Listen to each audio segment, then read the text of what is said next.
నేను తప్పు చేసుంటానని నీకు అనిపించుంటే నేనే చచ్చిపోయి ఉండేదాన్ని నాన్న, నేనే చచ్చిపోయి ఉండేదాన్ని. నాకు అమ్మలేని లోటు తెలియకుండా పెంచి ఇప్పుడు నన్ను ఇలా ఒంటరిగా వదిలేసి ఎలా వెళ్ళిపోవాలనిపించింది నాన్న.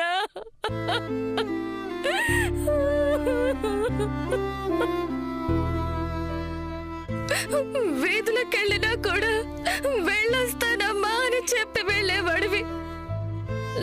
నాకు చెప్పకుండా ఈ లోకం విడిచి ఎలా వెళ్ళిపోయావు నాన్న? నాన్న, ఇది అన్యాయం నాన్న, చాలా అన్యాయం. లేనన్నా వసే దరిద్రపు కొట్టుదానా, నిన్ను ప్రాణంగా ప్రేమించిన మీ నాన్న కంటే 4 రోజులు ప్రేమించిన ఆడే ఎక్కువైపోయాడా నీకు?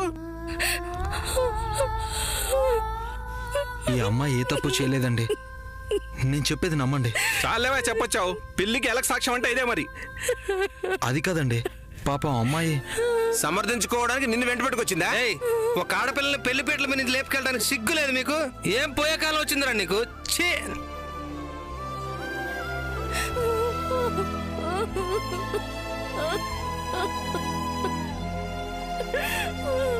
చీకటి పడ్డాక శవాన్ని లేపకూడదు, త్వరగా పాడెక్కించండి.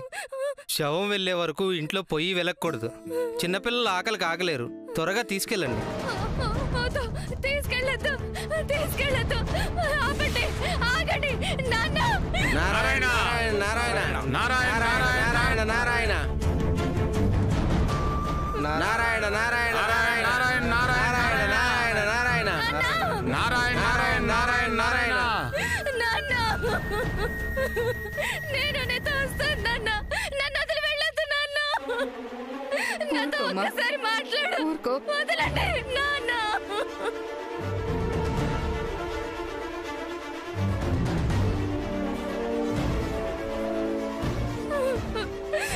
నాన్న, నాన్న, నాన్న ప్లీజ్ వెళ్ళొద్దు నాన్న. ఊరుకోమ్మా. నారాయణ నారాయణ నారాయణ నారాయణ నారాయణ నారాయణ నారాయణ నారాయణ నారాయణ నారాయణ నారాయణ నారాయణ నారాయణ నారాయణ. నాన్న వెళ్ళొద్దు, నాన్న వెళ్ళొద్దు, నేను వచ్చేస్తాను నాన్న. నాన్న ఊరుకో అమ్మా, ఊరుకో. నువ్వు వెళ్ళకూడదమ్మా, వెళ్ళకూడదు, ఆగు.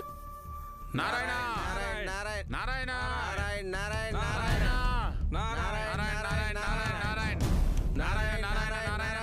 నారాయణ ఏమండి, ఏం జరిగిందండి? కూతురు పెళ్లిపీటల మీద నుంచి లేచిపోయిందని వాళ్ళ నాన్న కళ్యాణ మండపంలోనే గుండాగి చచ్చిపోయాడయ్యా.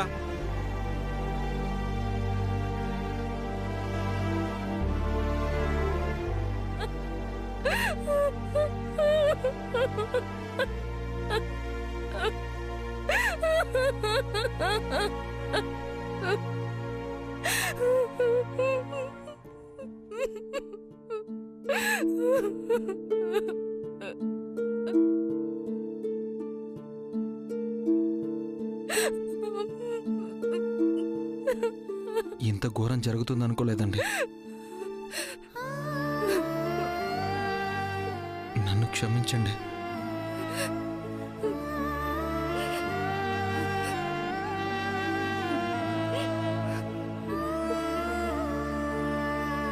నేను చేసిన తప్పుకి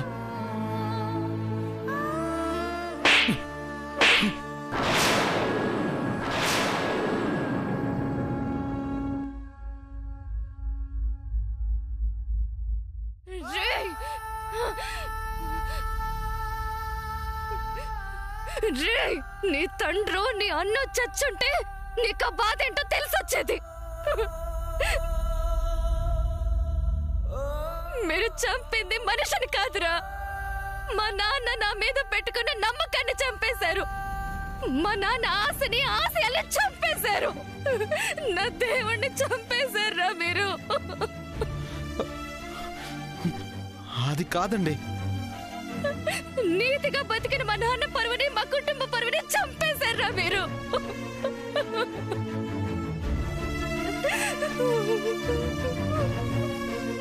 మేము చేసిన ఒక చిన్న తప్పుకి మీకింత పెద్ద శిక్ష పడుతుంది అనుకోలేదండి. నన్ను క్షమించండి. మిమ్మల్ని క్షమిస్తే మా నాన్న తిరిగొస్తాడు. మిమ్మల్ని క్షమిస్తే పోయిన మా పరువు తిరిగొస్తుందా? మిమ్మల్ని క్షమిస్తే నా మీద పడ్డ మచ్చ జరిగిపోతుందా?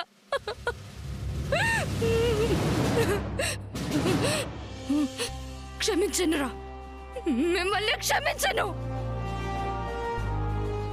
మిమ్మల్ని క్షమించకూడదు, శపించాలి. నాకు జరిగిన అన్యాయానికి మీరు మీ కుటుంబం సర్వనాశనం అయిపోవాలి.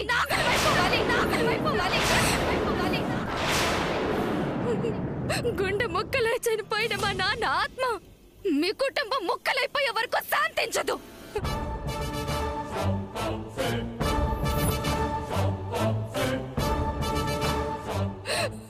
మీరు చేసిన ఈ పాపం జన్మ జన్మలకి శాపమై మిమ్మల్ని వెంటాడుతూనే ఉంటుంది.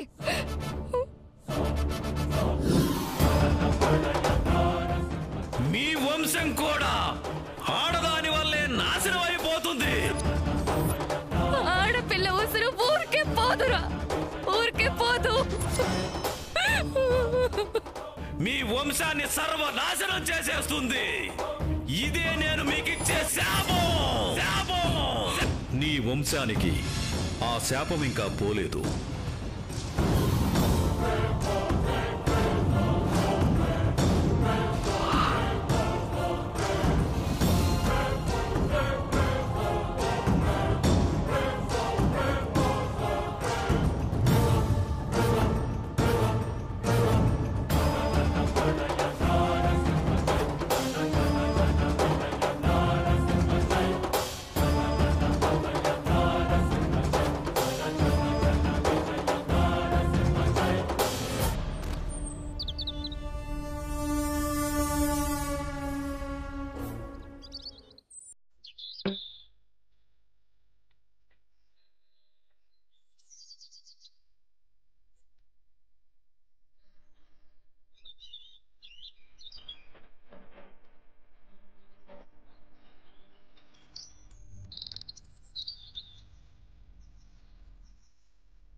ఆడదాని శాపం ఊరికే పోదని నాకు తెలుసమ్మా. నాకు అనుభవం ఉంది.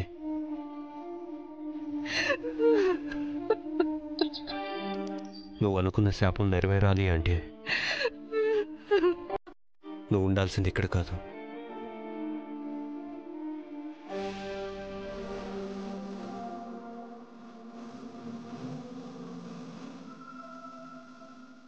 నాతో రమ్మా.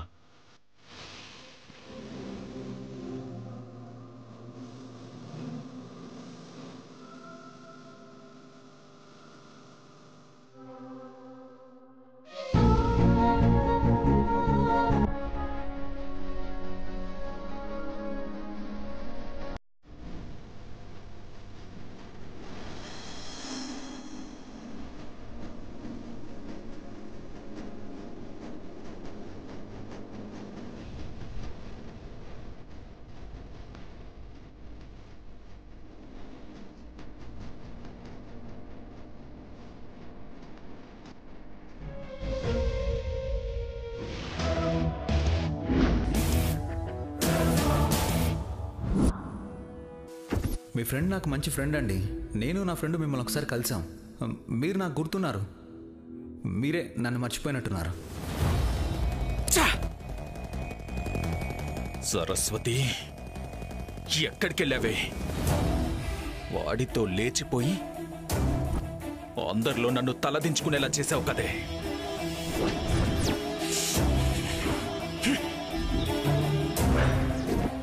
నువ్వు నాకు హ్యాండ్ ఇచ్చి వాడితో వెళ్ళిపోతే నేను చేతులు కట్టుకుని కూర్చుంటాననుకున్నావా? నిన్ను వాణ్ణి ఇద్దరిని వదలను. ఈ వీర్రగం అంటే ఏంటో చూపిస్తాను.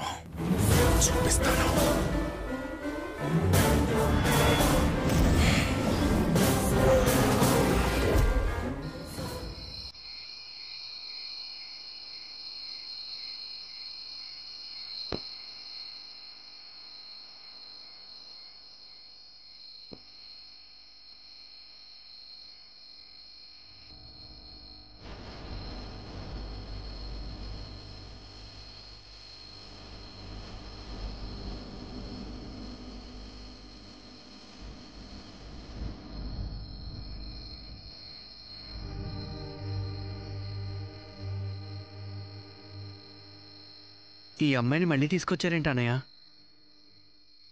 ఏమోరా.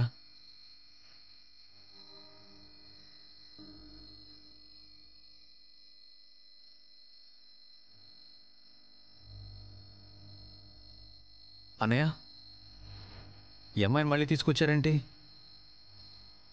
మీరు మీ వదిన చేసిన ఘనకార్యానికి తండ్రిని పోగొట్టుకుని దిక్కులేందైపోయిందిరా.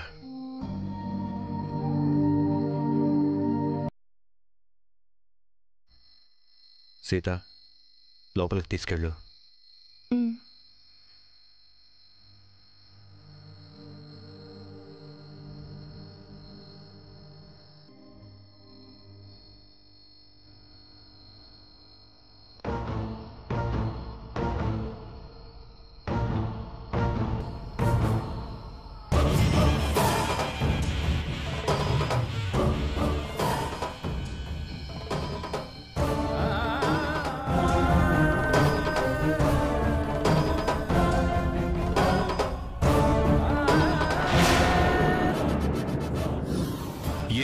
నీ ఇంట్లో అడుగు పెడితే నీ కుటుంబం చిన్నా భిన్నం అవుతుందని అనుకున్నావో అదే జరుగుతుంది.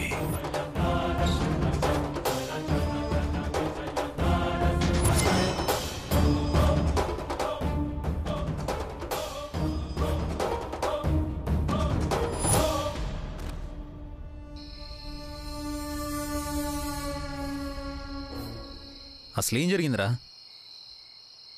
నేను ఆ అమ్మాయిని తీసుకుని మండపానికి వెళ్ళేసరికి అక్కడెవరూ లేరన్నయ్య. వాళ్ళ ఇంట్లో దించేద్దామని వాళ్ళ ఊరు వెళ్ళాను.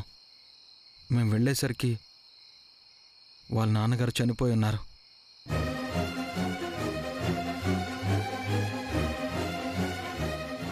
కూతురు పెళ్లిపీటల మీద నుంచి లేచిపోయిందన్న బాధతో గుండాకి చనిపోయాడని అందరూ ఆ అమ్మాయిని చాలా దారుణంగా తిట్టారు.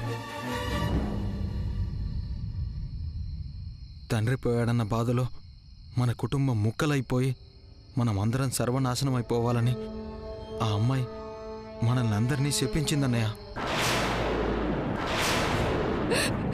నాకు జరిగిన అన్యాయానికి మీరు మీ కుటుంబం సర్వనాశనం అయిపోవాలి. మా తొందరపాటు వల్ల పాపం ఆ అమ్మాయి ఎవరూ లేని అనాథ అయిపోయింది. అంటే ఆ అమ్మాయికి మన ఇంట్లో ఆశ్రయం ఇవ్వడం కోసం అన్నయ్య ఇక్కడికి తీసుకొచ్చాడా? తెలీదు, కానీ అన్నయ్య ఓ మాట అన్నాడు.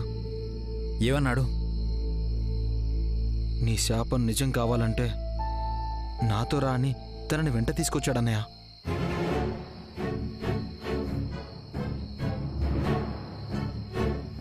ఆడది ఇంట్లో అడుగు పెడితే మనం విడిపోతామని శాపం ఉంది కదా అన్నయ్య. వదిన మన కోసం ప్రాణమైన ఇచ్చే మంచి మనిషి కాబట్టి వదిన వల్ల మనం విడిపోయే ప్రసక్తే లేదురా. ఇప్పుడు వచ్చిన ఈ అమ్మాయి వల్లే మనకున్న శాపం నిజం అవుతుందిరా.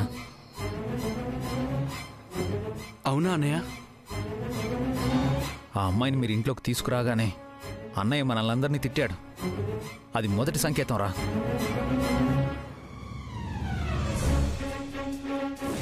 ఒక అమ్మాయి అనుకుని ఇంకొక అమ్మాయిని పెళ్లిపీటల నుంచి తీసుకురావడం ఏంట్రా? బుద్ధుందా మీకు? మనకున్న శాపం చాలదన్నట్టు ఆ అమ్మాయి కూడా మళ్ళీ మనల్ని శపించిందంటే మనకున్న శాపం నిజం చేయడానికే వచ్చింది. ఇది రెండో సంకేతం. మీరు చేసిన ఈ పాపం జన్మ జన్మలకి శాపమై మిమ్మల్ని వెంటాడుతూనే ఉంటుంది. కాళ్ల పారాణితో మన ఇంట్లో అడుగు పెట్టిన ఆ అమ్మాయి 2 గంటలు తిరిగేలోగా చావు మైలుతో మన ఇంట్లో అడుగు పెట్టింది. జరగబోయే వినాశనానికి ఇది 3వ సంకేతం.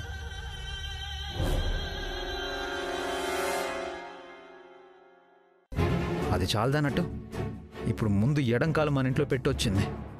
మన కుటుంబం మొక్కలైపోతుందని చెప్పడానికి అది 4వ సంకేతం.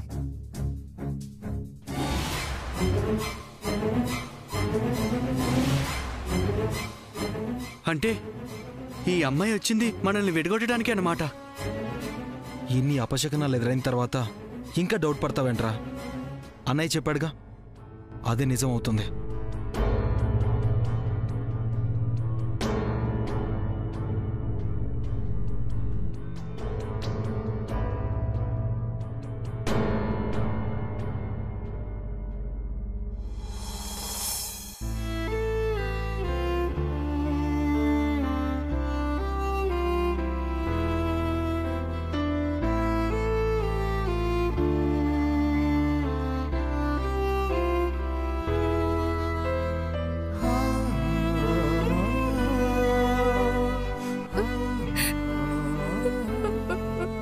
వచ్చినప్పటి నుంచి పెళ్లి బట్టల్లోనే ఉన్నావు.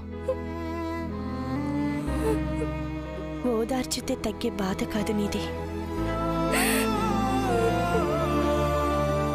నీ పరిస్థితి అర్థం చేసుకోగలను.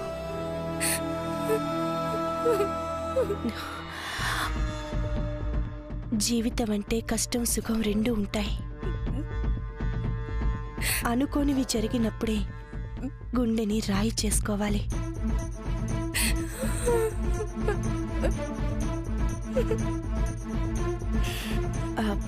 స్నానం చేసి చీర మార్చుకో.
మమ్మల్ని క్షమించానయ్యా. ఫ్రెండ్కి హెల్ప్ చేద్దామనే ఉద్దేశంతో అలా చేశాం, కానీ ఇలా జరుగుతుంది అనుకోలేదన్నయ్య. నీకు చెప్పకపోవడం మా తప్పే అన్నయ్య. ఆ అమ్మాయికి ఇలాంటి అన్యాయం జరగడానికి కారణం మేమే అన్నయ్య. సారీ అన్నయ్య. ఇంకెప్పుడు నీకు చెప్పకుండా ఇలాంటి పనులు చేయమన్నయ్య.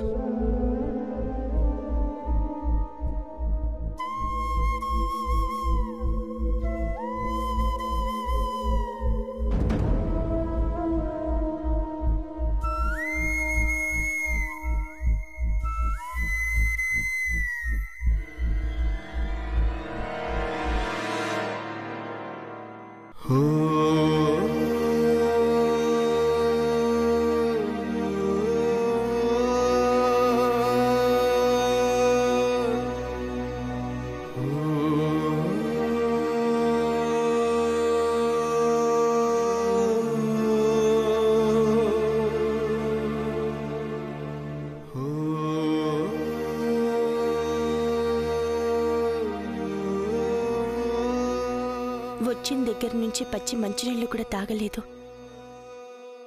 భోంచేయి. కడుపు మార్చుకుంటే ఆకలి తీరదు. తినమ్మా.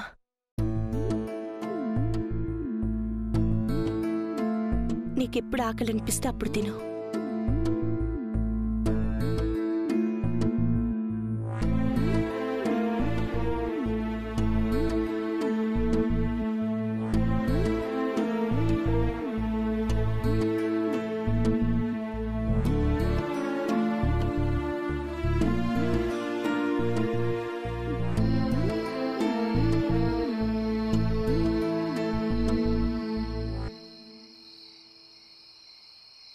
జరిగిన దానిలో మీ తమ్ముళ్ళ తప్పేం లేదండి.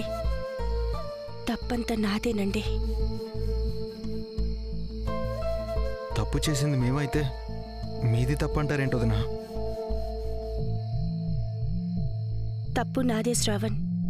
ప్రేమించుకున్న వాళ్ళిద్దరినీ కలపాలని ఆరాటపడ్డానే తప్ప ఏ చిన్న పొరపాటు జరిగినా మీ అన్నయ్యకి మన కుటుంబానికి చెడ్డ పేరు వస్తుందని ఆలోచించలేకపోయాను. అది నా తప్పే కదా.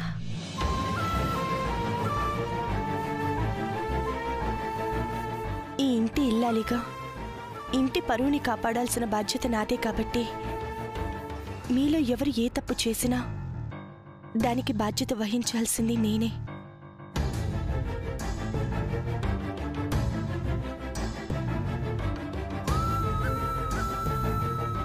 నా మరుదులు మీ ముందు తలదించుకోవాల్సి వచ్చినందుకు, ఆ అమ్మాయి పుట్టెడు దుఃఖంలో ఉండటానికి అన్నిటికీ నేనే కారణమండి. నన్ను క్షమించండి. తప్పనేది జరిగిపోయింది. జరిగిపోయిన దాని గురించి ఎన్ని మాట్లాడుకున్నా ఎవరిని నిందించినా ఉపయోగం లేదు. జరిగిన తప్పు వల్ల అమ్మాయి జీవితం అన్యాయం అయిపోయింది.